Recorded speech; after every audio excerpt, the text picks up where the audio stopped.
I ended up reaching out to a lot of people, learning, how to be a good production assistant, doing well. And at the job, I was able to secure another one for a pilot in the same building called New to This Planet. And it was for a director that, ooh, see, you're chilling right there, but you're not the one that was the pink head. I won't call you pinkhead again, bro. I'm sorry, bro. Come back.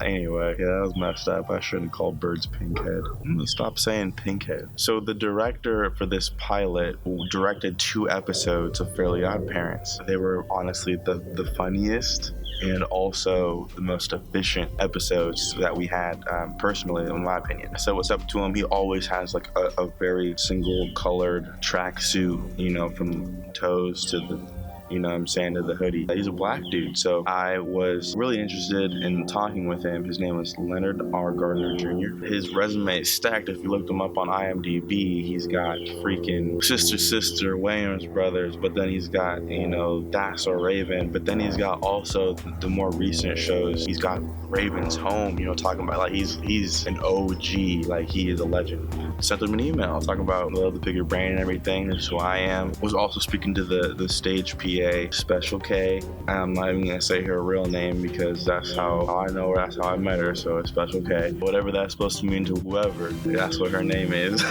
She was dope. She was recommended by Lenny, so it's like she was letting me know that he's open to talking the next generation, like he's trying to help. And he's already got a lot of people that he's helping. Reached out to him. I also reached out to the first assistant directors, Robin Wiley Pratt and Deborah Devon, I believe. Deborah, Robin, and Lenny all went to this assistant directing training program, and Robin has helped a lot of people get into that program. I talked to all of them, not at the same time, but when I was talking to Deborah, she was mentioning, and this is after I expressed to them who I was and what I've been about, and they were like, oh, well, you're good, ultimately, oh, I see what you're doing. Like, they put their shoulders back, and they're like, oh, well, you're just keep doing what you're doing. I'm like, thanks, right? But Deborah asked me, like, what it is I wanted to do, and I was like, yeah, direct, but then she was like, no, the broader question, like, it's a bigger question now, and what you want to do is, like, what you want to do with your life, like, what type of lifestyle are you trying to project yourself into living?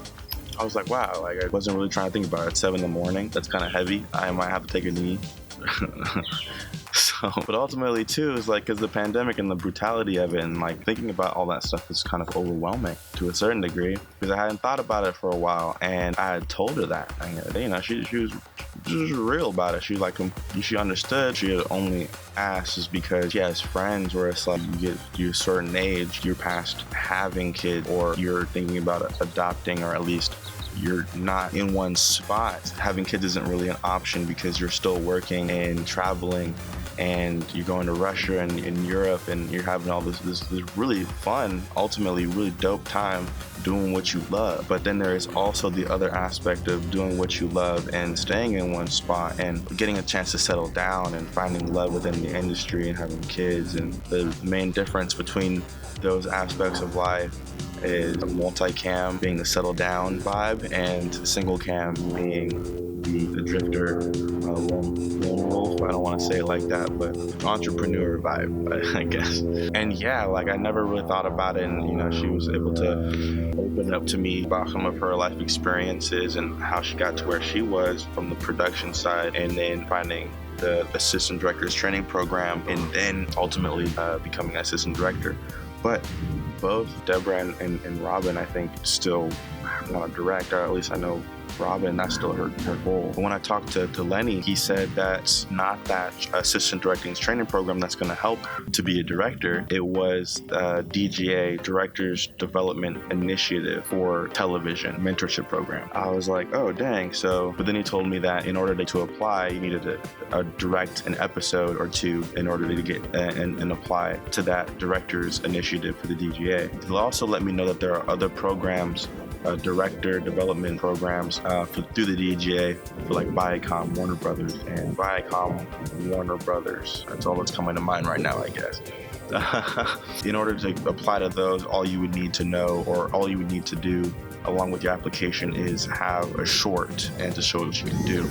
So I need to look further into what I need to do to get in those programs right now, because I think that's the trajectory that I want to go in. That's just because of networking and finding a path. I think ultimately I do want more experience as a PA, or at least a stage PA, or if I can try to be a director's assistant, that'd be dope. But ultimately it's just rough because of COVID and being on set, and it's like that. It is absolutely 100% like that as to who can and cannot come to set. It's like that. Ideally, yeah, a director's assistant going into the development programs, and then the director's development initiative. That kind of sounds cool to me, but I don't know. We'll see. We'll see.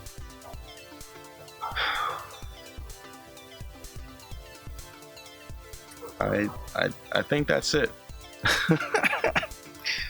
I think that's it for now.